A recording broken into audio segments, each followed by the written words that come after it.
A minute lump of matter exploded, and we have the cosmos. These particles came together by chance, bumped into each other, and formed a planet Earth by chance. Non-living particles came together to form life.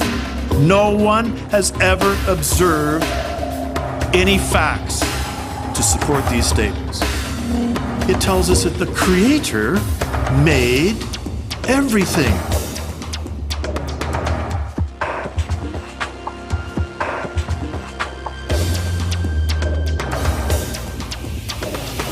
Good morning, everyone.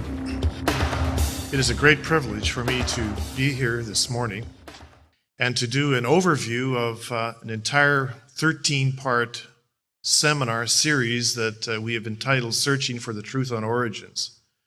This morning, we have the challenge of trying to condense 13 parts into one particular presentation that will sort of give you an overview of the creation-evolution debate. And so we have a great challenge to try to put all of this information into a very short period of time in one presentation. Our topic deals with the subject of origins, which is a very important question that everyone has. And we've all asked these questions at one time or another. How did it all begin? How did I get to be who I am? Am I merely the product of chance and time? Or is there a creator who made all things? How can I know the truth about origins? We are going to be examining the claims of the two views, and when it comes to the subject of origins, really there are only two choices. You can choose to believe in evolution, chance and time, or you can choose to believe that there is a creator who brought all things into existence by design. The two views: evolution, a natural process; creation, which is based on revelation that is given to us by the Creator, found in the Bible. And as we cannot go back into the distant, unobservable past, we must look at what we observe in the present. That is the facts, the observable evidence. Do the facts support evolution, or do the facts support creation? And as was mentioned in the introduction, I have the unique opportunity of actually being involved in both particular perspectives when it comes to the subject of origins. But now, as a Christian who believes in creation, I will present to you as best as I can the claims of evolution as evolutionists have chosen to believe, and the claims of creation as creationists choose to believe. And then you can make your own decision which of the two views is true. Well, let's begin where it all began, and that is the origin of the universe. How did that occur? Was it the result of a big bang, an explosion of matter? Or was there a creator, as the Bible describes, who brought all things into existence? Well, let's quote a statement given to us by Carl Sagan from his book Cosmos, page 246. Former promoter of the Darwinian evolution view, now deceased. This is what he stated. 10 or 20 billion years ago, something happened, the Big Bang. The event that began our universe. Why it happened is the greatest mystery we know. That it happened is reasonably clear. All matter and energy now in the universe was concentrated at extremely high density, a kind of cosmic egg reminiscent of the creation myths of many cultures, perhaps into a mathematical point with no dimensions at all. So notice what he has stated. He's not sure when it happened, maybe 20 billion, maybe 10 billion years ago, but he is certain that it happened. That is, that a very minute lump of matter, well, he says perhaps with no dimensions at all, exploded, and as a result of the explosion, we have the cosmos and everything in it. You see, this is a typical evolutionary view. All things exist. The galaxies, our solar system, and all of the various planetary bodies in our solar system have arisen as a result of an explosion of matter plus time. In fact, our planet Earth and everything on this Earth including you and me, they say, has arisen as a result of an explosion. But we need to ask some questions. Has anyone ever observed an explosion which has produced order? Of course, the answer is no. Explosions bring about chaos and disorder, never order.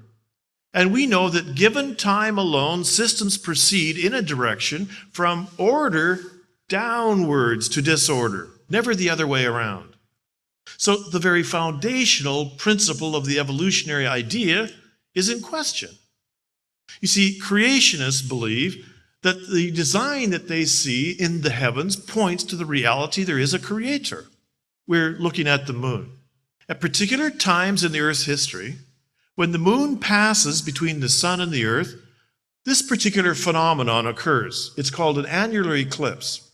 And there you can see it looks like the moon is exactly the same dimension or the same diameter as the sun. It has completely blocked the sun out. You can see the solar flares poking out each side of the moon. Now, why does this phenomenon occur? Everyone knows that the diameter of the sun and the diameter of the moon are not the same. It can be measured, and the diameter of the sun actually is 400 times greater. So why does it appear this way? Well, it has something to do with the positioning of the moon between the sun and the earth. And when we measured the distance of the sun from the earth and the moon from the earth, we discovered that the sun just happens to be exactly 400 times further away. That's why this phenomenon occurs. Was this by chance, or does this point to the reality that there is an intelligent creator, designer? The creationists would say clearly, God has created the sun, the moon, and the earth. Now we move on to the subject of the origin of the earth. Was it by chance or design? According to the evolutionary view, we quote from Jury Van de Hever from his book Prehistoric Life, page 6. First, the question is asked, how was the earth formed? And then the answer, from an enormous cloud of gas and dust. In fact, our whole solar system was formed this way. It started out as a spinning cloud that began to shrink under the influence of gravity. This increased the temperature and pressure of the cloud. The circular movement shaped the cloud into a flat disk spinning around the center, where the sun was forming. As the particles around the disk bumped into each other, more and more of them stuck together to form planets. You see, a statement in the name of science, but no science. No one has ever observed such a process which has occurred. And could you imagine the chance of this happening? Our planet Earth, which is placed in the right place so that life can exist with all of the right conditions? They say it happened by particles bumping into each other. But the creationist view makes it clear there is a creator who specifically created this planet, which has the conditions to support life. The right atmosphere so that life could exist. That our planet is the right distance from the sun so that we can have the right temperature. If our planet was slightly closer to the sun, it would be too hot. If it was slightly further away from the sun, it would be too cold. We have the right gravitational field. We have the presence of water. We have an ozone layer which protects the earth from harmful shortwave radiation. All of these things are in place so that life can exist. Either it happened by chance, or it was because there is a creator, designer. Now with the origin of life, again, two views. Evolution believes that life originated from non-life in the distant, unobservable past, purely as a matter of chance. When the creation view is that there is a God who created life, who brought life into existence. Once more, we look to a statement by an evolutionist, scientist, Raymond Hockey, from the book Evolution, the Story of the Origins of Humankind, page 1. And I quote, "After countless chance encounters between organic molecules, an event as miraculous as that which created the universe occurred in the depths of the seas. About 3,500 million years ago, groups of organic molecules came together to form living cells from which all life was ultimately to descend." You see, all of us have seen at one time or another this typical illustration. Life takes hold on an infant planet. In the left-hand bottom corner, we see lightning bolts striking water. Well, they call it the primitive pond. And then above that, we see the appearance of atoms, and then these atoms become molecules. And then the molecules become more complex molecules, and then we see the appearance of a cell, and then a multicellular creature. And this, we are told, is how it occurred. But the reality is this: no one has ever observed non-life becoming life. In fact, scientists have looked at the possibility of a protein molecule coming into existence by a process of chance. Protein molecules are building blocks of cells. And they've come to the conclusion that the possibility of that happening would be 1 over 10 followed by 56 zeros, which is an extremely small possibility. How small? Well, this illustration was given. It would be like buying a ticket and winning the lottery. But you would also have to buy a ticket next week and win the lottery the second week in a row, and the third week in a row, and the fourth week in a row. In fact, every week in a row, without missing a week, for 1,000 years. That's the possibility of a protein molecule coming into existence by chance. You see, there isn't a chance that it could have happened that way. The creation view is very clear. God created life with the ability to reproduce after its kind. And when we look at life, that's exactly what we observe. All life that we have ever observed comes from life which pre-exists. And this is a law of biology called the law of biogenesis. Life reproduces after its kind. And by the way, that can also be observed. As we look at living creatures, we see that life can vary or change within genetic boundaries, but always horizontally. For example, within the dog kind, there are many different variations, but in every case, they're dogs, whether they're small or whether they're large. And no one has ever observed something becoming a dog or a dog changing to become something else. If evolution is true, certainly this must have occurred. You see, when we think of evolution, we think of this man, Charles Darwin, who's often been called the founding father of evolution. He was one of the contributors. And what Charles Darwin actually observed is variation of life that can occur within genetic boundaries. You'll recall that he went to the Galapagos, and there he noted that what he called, through a process of natural selection, variation could be observed within the finch kind. There were finches with short beaks, medium beaks, and long beaks. So he noted that through time, the beaks of finches could change. And that's true, that does happen. Natural selection allows life to vary and change, but within genetic boundaries. The finches remain finches. When he went back to England, he did research in his own gardens with roses. And it was noted that roses have the ability to vary slightly within genetic boundaries, but in every case remain roses. That's natural selection. But the fact is, it does not provide a mechanism for what evolution now proposes, and that is that through time, a single-celled organism, given enough time, given enough chance, can produce all the forms of life which we see around us, including ourselves. And you will note that this kind of change must take place in a vertical direction. But what did Darwin observe? He observed variation that took place horizontally within genetic boundaries. And in no way does this provide the mechanism for the claim of evolution, that through time, simple can become complex, that lower can become higher, that a single-celled organism can become a man given enough time. The whole evolutionary assumption, based on gradual change through time, is inaccurate. Here, the typical Darwinian tree, we see that at the tips of the branches are various kinds of life. And the belief is that given enough time, all of these kinds have evolved. But you will notice that between the kinds, which are on the tips of the branches, there are gaps.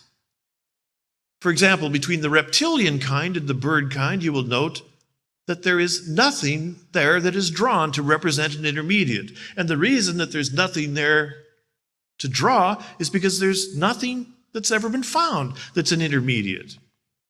If it were true that reptiles have become birds, there would be countless millions of examples of creatures with front legs becoming wings. Not one has been found. Now we move on to another area dealing with the complexity of life. How did it occur? Can we explain the complexity of life simply by chance and time? Or does the complexity of life point towards the reality of an intelligent designer?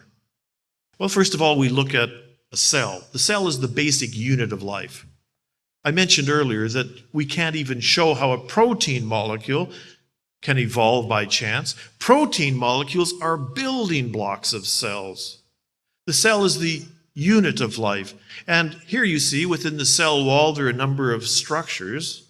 They're called organelles. They all have specific purpose and function. And to describe even one of them in detail, and the molecular complexity and the processes that occur so that life can exist, well, we would be here for days. A cell is very, very complex. It cannot be explained in any way by a process of accumulated mistakes through time, which, by the way, is one of the mechanisms which evolutionists say has brought about the complexity of life. That is, mutations. Well, we know that mutations do occur, but they don't bring order and complexity. For example, in the Drosophila, it's been bombarded with everything imaginable: temperature changes, chemical changes, radiation. And all kinds of mutations have been induced, but in every case, they're either degenerative or lethal.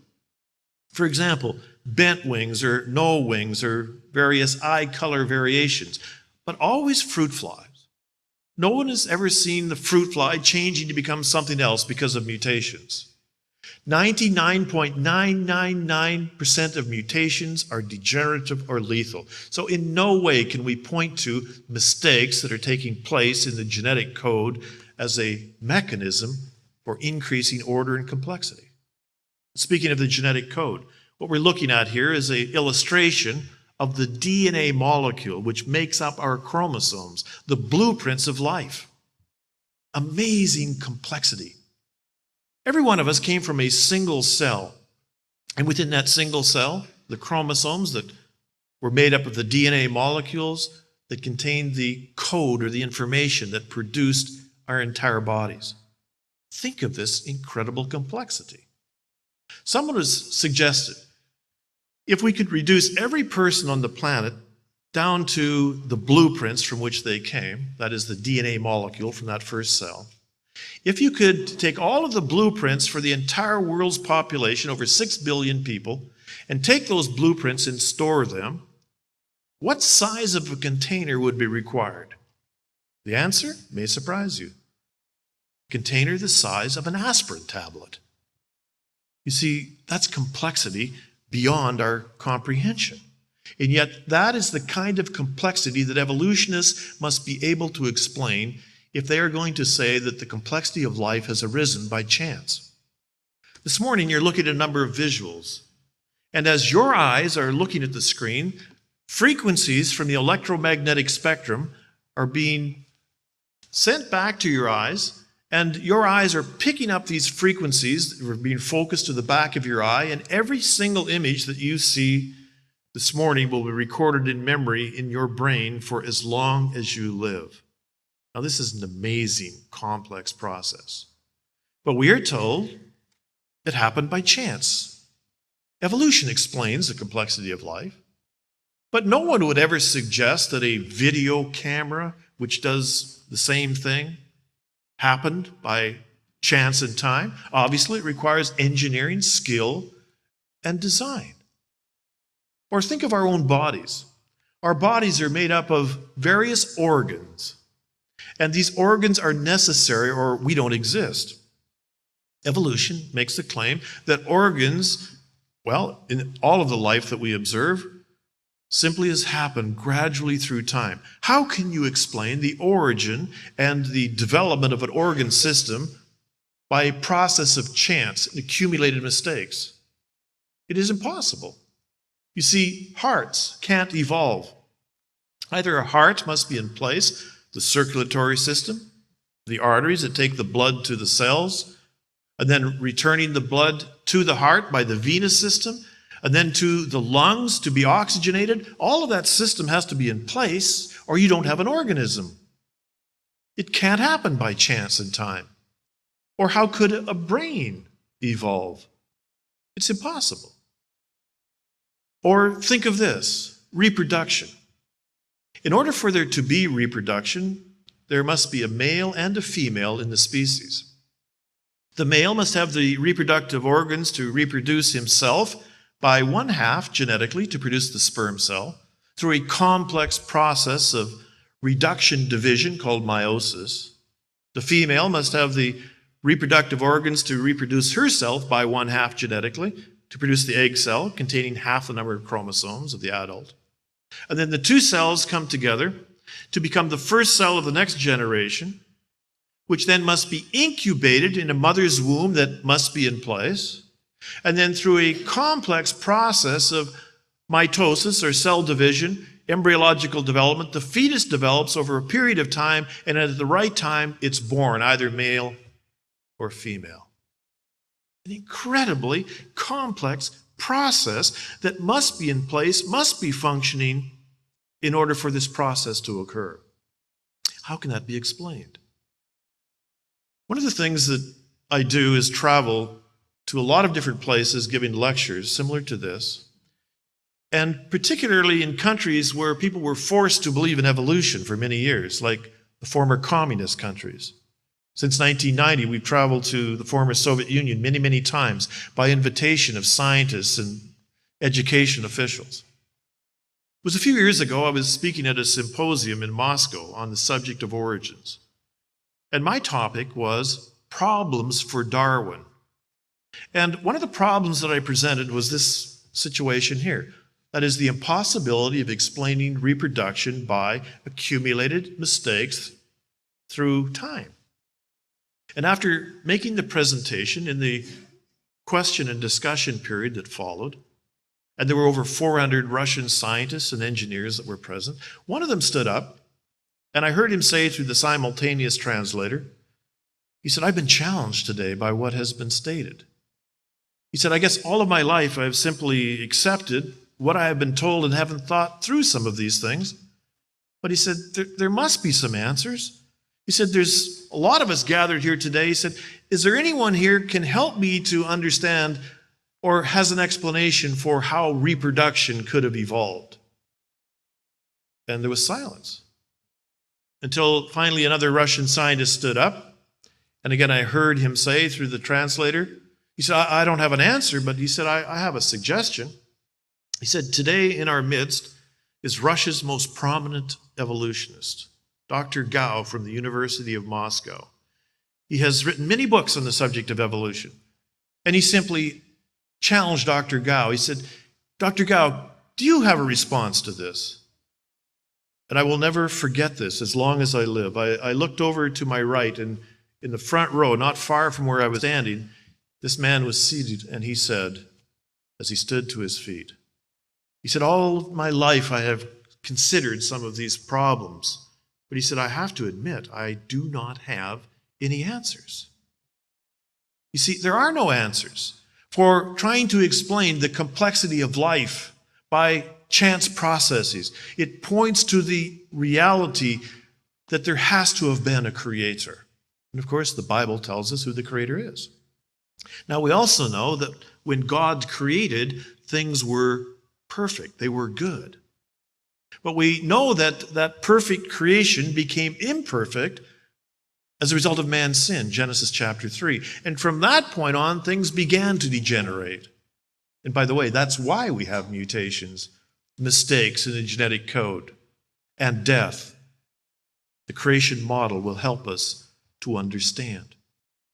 Now, let's move on and look at another phase of the creation-evolution controversy, and that is the history of life. Two views. We can trust and believe in man's view or man's speculation regarding what has occurred in the past, or we can consider what God has said about creation in His Word, in the Bible. First of all, the evolutionary perspective. This chart was put together in the late 1700s by individuals who were looking for a way to explain Earth's history. It's called the geological chart. And you will see that on the chart there are a number of layers stacked one on top of each other. These layers supposedly were formed over millions of years by the same kinds of processes that we see happening in the world today. Same amount of erosion, same amount of volcanic activity, same amount of flooding. And they say that the layers took long, long periods of time to be deposited. You see, they weren't there, they're simply making the assumption. And then they say that the first layers that were deposited, those at the bottom of the chart, are the oldest. And then as we go up the chart, the layers become more modern, till eventually at the top of the chart, these are the most recent deposited. On the right side of the chart, we see various life forms, beginning at the bottom with single-celled organisms associated with the supposedly oldest layers. And then as you go up the chart, various kinds of life were arbitrarily assigned in the order which evolution claims they developed, till eventually at the top of the chart, we have modern man associated with the most recent layers of deposition. And then on the left-hand side of the chart, there are various names of the time periods, and these are in hundreds of millions of years before the present. Now, this is all very interesting, but can we verify these assumptions? For example, how were these layers formed? Well, we know that there are layers, that's not a question. In fact, on every continent, there's evidence of layers being deposited, and we know that the vast majority of these layers were deposited by water. They're called sedimentary in nature. But how long did it take the water to lay them down? Was it millions and millions of years, or could it have been catastrophically? Another question is, are we able to find the chart as we see it in the textbook in that sequence? And the answer to that question is only in one place in the world, and that's in a textbook drawing. If you were to take a drill core and drill down through the layers of the earth anywhere in the world, you're not going to find that sequence. It's a theory based on putting layers together from various places and then assigning them in the order that they believed they were deposited. So there are some serious assumptions, and some of these need to be challenged. Creationists who have believed in the creation view have always believed that the layers were formed as a result of a global catastrophic event and that it happened quickly. But is there a way to support this view? Well, there is. You see, it was in 1980 and then again in 1982 that Mount St. Helens erupted in northwestern United States. And, of course, it was a volcanic eruption, but associated with there were a number of things which occurred causing geological features. Trees were blasted flat to the ground in an area 150 miles surrounding the volcanic cone. And then in 1982, the second part of the eruption series, there was a mud flow that came down the northern slope of Mount St. Helens, which caused an erosional process to occur which created this canyon that you see in a matter of hours. The materials that had been deposited previously were, of course, still soft. And so here is the effect. And when we looked at the wall of the canyon, note what you see. The top layer was formed in 1982. The layer beneath, made of numerous layers, was formed in 1980, as was the layer beneath. And if you were to take a geologist to this location, blindfolded, and let him view what you see, he would interpret this as layers being deposited over long periods of time. But you see, there are other places where we can find similar things. This is the island of Hawaii, and that's the Kilauea crater. And in the background, you will note there is a ravine, which we walk to, and here's what you see. Layers. These have been deposited within the last 10 years. And as you look at them in a closer detail, you can see minutely deposited layers were formed as a result of volcanic activity in a short period of time. So it is a fact that layers can be formed quickly and catastrophically. And if that is true, the whole evolutionary assumption of the geological chart is in error. Now, we want to look at another example showing that the evolutionary assumptions are in serious question. This is a mountain. It's called Mount Yamnuska. It's in the Canadian Rockies. It's between Banff, Alberta, and Calgary, Alberta. And you will see this if you drive down the number 1 highway. This mountain is upside down geologically. That is, the top layer that you see here, because of the fossils that are found in it, belongs to a period of time called the Cambrian, which is one of the oldest layers in Earth's history. But the bottom of the mountain, because of the fossils that are found in it, belongs to a period of time known as the Cretaceous, which is supposedly hundreds of millions of years younger. So this creates somewhat of a problem. Here you have an older layer on top of a younger layer. How could that be?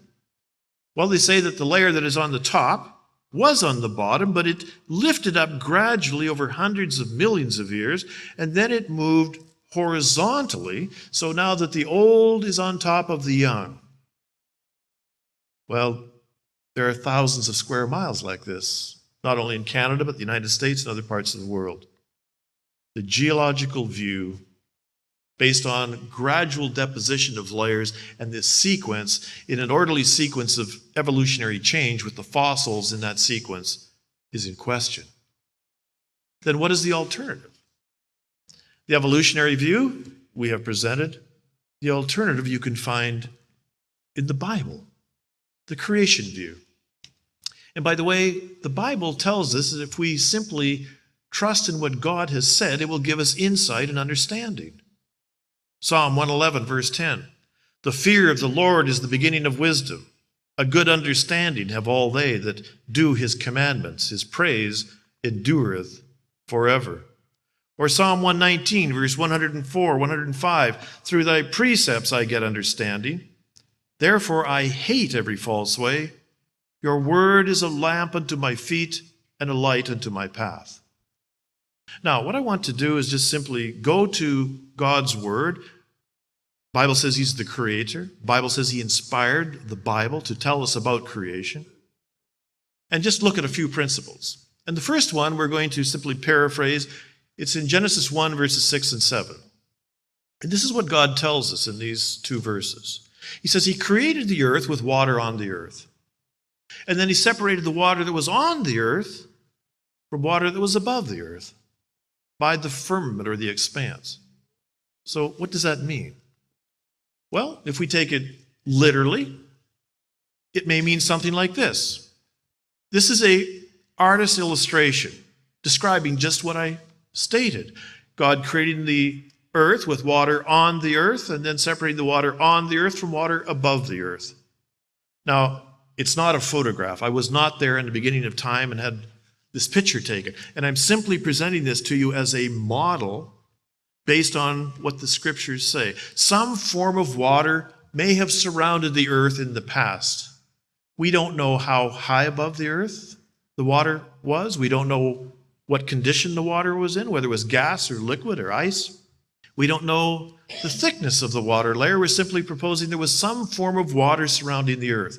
By the way, Venus has carbon dioxide that enshrouds Venus. Now, one other point, as you look at the water on the earth, the Bible says in Genesis chapter 1, verse 9, it was gathered together in one place. There was one large landmass.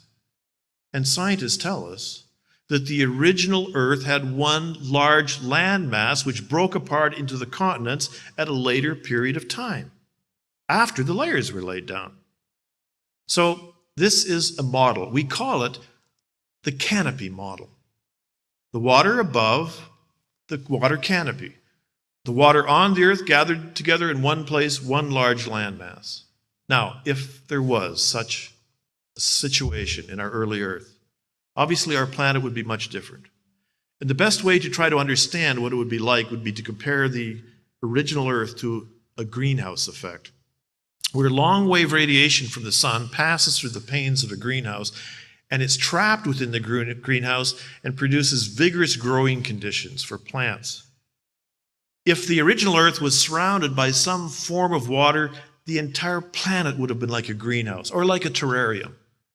And we would expect that there would have been an equal heating of the Earth's surface from pole to pole. Not like the planet today. On the right, where we see that the polar regions do not receive as much energy as equatorial regions. Because of this, there's an unequal heating of the Earth's surface. And because of unequal heating, we have the movement of air masses, hot and cold air masses, high and low air pressures that tend to equalize. And because of this, it triggers off storms, weather conditions, rain, snow, typhoons, hurricanes. In the original Earth, if the entire surface heated equally, there would have been a consistent kind of a climate. And if that was the case, there wouldn't have been any rain. And by the way, the Genesis record tells us at this period of time, there was no rain, only a mist that rose up from the ground. So this is a model. One other thing, if there was some form of water surrounding the Earth, it would have also helped to protect the Earth from harmful shortwave radiation. And life would have been able to live longer. And speaking of life living longer, we know that we read through the Genesis account of the genealogies that the lifespan of man at this particular period of time was approximately 900 years. Something was different if humans could live that long. And if humans could live that long, what about other forms of life? And if life could live longer and grow under these vigorous growing conditions, it would be reasonable to suggest that we would find giantism in the fossil record, because we know that some forms of life grow larger if they live longer, for example, like reptiles. So these are some possible things that we would expect if the Earth was as the Bible describes. But we need to find some facts or evidence to support this, or otherwise it's just a myth. Let's look at some of the facts that seem to support this view. For example, here's some palm leaf fossils that I found in the northern part of Vancouver Island. And they've been buried in volcanic materials. Some catastrophe has occurred and buried palm trees. In a place today where palm trees do not grow in a natural condition. The past, they grew there. But there are palm trees found all over the planet. I'm pointing to the North Pole, and you will notice there are two different groups of islands that I have circled. To the left, the New Siberian Islands, and to the right, the Spitsbergen Islands. Do you know that in the New Siberian Islands, the first person to discover these reported in the literature that he saw fruit trees with green leaves and fruit on the branches frozen in the ice? Do you know that all over Siberia, there are mammoths that are caught and frozen in ice, and they have summer vegetation in their mouths, in their stomachs? They were caught as a climate change suddenly. In the Spitsbergen Islands, they have found palm trees, fossilized. They have found the remains of coral, which only exists in temperate waters, and even coal. So the climate definitely was different in the past than it is today. Or here's another map of the Northern Hemisphere. And I'm pointing to two lines, dark lines, which are called the present-day tree lines. You see, our planet has two tree lines, on the North Pole and the South Pole. Just like at a mountain altitude, certain altitude, the trees stop growing. The same is true on the planet Earth. And there we see in the Northern Hemisphere, north of the tree lines, today there are no trees. But in the past, notice the area of detail. This is the Axel Heiberg Island. A number of years ago, some geologists that were flying in a helicopter over this area looked down. They couldn't believe their eyes. They saw tree stumps. And so when they landed and did some excavation, well, these were redwood trees. Some of them grew, they believed, 150 feet tall. They're still organic. You can take the wood and you can burn it. In neighboring islands, they found giant crocodiles, giant alligators, giant turtles. So here we are in the Canadian Arctic, and it was very similar based on the fossils to the Florida Everglades. The same is true in the southern hemisphere. Another thing we mentioned, that there should be giantism if the climatic conditions were part of a canopy model. And we find this. Moss-like plants grew 3 feet or more in height. Horsetail reeds today grow 2 or 3 feet in marshy areas, in the past 90 to 120 feet tall. Insects were much larger. Dragonflies, wingspans over 3 feet. Cockroaches 15 inches long. Ferns of the past over 90 feet tall. Shells of the past 12 feet in diameter compared to a few inches of their counterparts today. Sloths of the past 20 feet tall compared to the size of a small monkey today.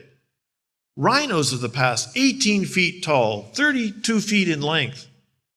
This is a model of a rhino based on fossils found in Nebraska. Or in the past, we see great reptilian creatures like crocodiles that were found in the Sahara Desert. Now you may say, crocodiles in the Sahara Desert? How could they live there? Well, the Sahara Desert in the past was not a desert. It was a jungle. Something has occurred to the Earth's climatic conditions. These creatures grew to tremendous sizes, rivaling some of the dinosaurs. And speaking of dinosaurs, when we think of large, we think of these creatures. They're found all over the planet, buried from pole to pole, in the layers of the Earth, associated with subtropical vegetation. What happened to them? Well, we've already described the possible reason for climatic differences in the past, but that's a good question. What happened to these creatures? Or perhaps a better question would be, why do we have fossils? They're not forming today, but in the past we have fossils of creatures all over the world. What happened? And the answer from the Genesis record is that God, who created the earth perfect, and after it became imperfect because of sin, destroyed the original creation because of man's sin. And God preserved life, a remnant of each kind, man and other kinds of life. And he brought this great destruction, as recorded in the Genesis record, when the fountains of the great deep broke up, in reference to the earth's crust fracturing. And when the earth's crust fractures, out of the earth comes magma, hot, molten materials. This was a worldwide event. It was happening all over the planet, under the oceans, on the land. Simultaneously, the Bible says the windows of heaven were opened, a cosmic catastrophe in which materials were rained down from above. Thirdly, the Bible says that there was rain. It was the first time that it had rained, but a minor source of the flood waters, because the planet already is covered by 2/3 with water, and a slight rising of the ocean beds and a sinking of the land masses, the entire surface of the planet would have been covered by hundreds of millions of cubic miles of water that would move from place to place, tremendous waves, the Bible describes, that assuaged, sweeping over the land masses, and as a result, a mechanism to bring about the destruction of life and the burial of life. At the end of the great flood, the waters draining back into the oceans, causing erosional forces, huge canyons, and we would expect that the Earth's surface would be completely changed. Layers deposited, and in those layers, the remnants of life forms preserved. Well, that's the flood model. But as with the canopy model, if there isn't any evidence to support this, then again, it's nothing more than a myth. But there's ample evidence to show that this earth has been devastated in the past. I'm pointing to the Hudson Bay. Surrounding it, the red area, is the Canadian Shield, an outflow of magma that is poured onto the surface of the earth from within the earth. There are various places on our planet where huge flows of magma have occurred. Here in Alberta, in Canada, in the Drumheller area in the Red Deer Valley, we see layer upon layer upon layer, volcanic ash and mud and coal seams. They go down into the earth thousands of feet, and it's in these layers they find dinosaurs, some of them in swimming positions, buried with fish and clams. Or in northern United States, Yellowstone National Park, huge trees buried to the depths they've been covered by volcanic material. Or in Arizona, huge trees buried in volcanic debris in log jams. Something has occurred in Earth's history that has brought about rapid burial and destruction of life. Fish found all over the planet, fins extended, eyes bulging. Fish that have been caught, obviously, by catastrophe, not dying gradually. Today, when fossils die, of course, they rot. In the past, something happened that preserved them. Reptilian creatures. And there are many examples showing very clearly that something has occurred in Earth's history that has brought about the destruction of life exactly the way the Bible claims. Like this tree in Tennessee that goes through more than one layer, and each layer, according to conventional evolutionary theory, represents millions of years. The evidence points towards a creator who created and a creation that was destroyed. Now our final area. Where did we come from? There are two views when it comes to the subject of the origin of man. Either we have evolved from brute ape-like creatures, or God created man, and man has always been man, made in the image of God. The conventional view goes something like this. The further back you go in time, the more primitive we were. We've all seen the paintings and the murals and the models. But there's one interesting thing that needs to be pointed out. There are no living intermediates. You see, they're all extinct. And so scientists must reconstruct the alleged lineage of man based on fragments of fossils. But nevertheless, they feel capable that they can do this. And so we've all seen these visuals showing us what our ancestors were like, but based on what kind of evidence? Let me give you a couple of examples. Here's a Time magazine, July 23rd, 2001. Meet your newfound ancestor, a chimp-like creature that stood up and walked 5.8 million years ago. And we are shown this artist's representation of our ancestor. But based on what? Well, the Time magazine tells us exactly what was discovered. Here's the location in Africa. You see a group of scientists. They're looking for fossils. This scientist is panning for fossils, and he finds a tiny bone. It is a toe bone. This is all that was discovered. And from this toe bone, scientists felt capable that they could reconstruct what our newfound ancestor looked like. Or here are some footprints that were found in the late 1970s by Mary Leakey in Kenya that supposedly been verification of what our ancestors looked like. And in this area where you see the footprints, it's volcanic materials that have been deposited. They were soft when the alleged ancestor walked this way, as well as some other animals. Here in this particular photograph, you see the small amount of earth and grass that has been removed. And you will notice the examination of the footprints. Here in this visual, you see left, right footprints going through the volcanic materials, and you see a man standing next to one of the footprints, and his pant leg is rolled up, his sock is removed, and the National Geographic reports the form of his foot, that is the alleged ancestor's footprint, is exactly the same as ours, which means it's exactly the same, it's identical. Now, National Geographic, in order to commemorate this great discovery, brought a tracker to the location to identify the footprints and also an artist to reconstruct what the area looked like. And this is the artist's illustration.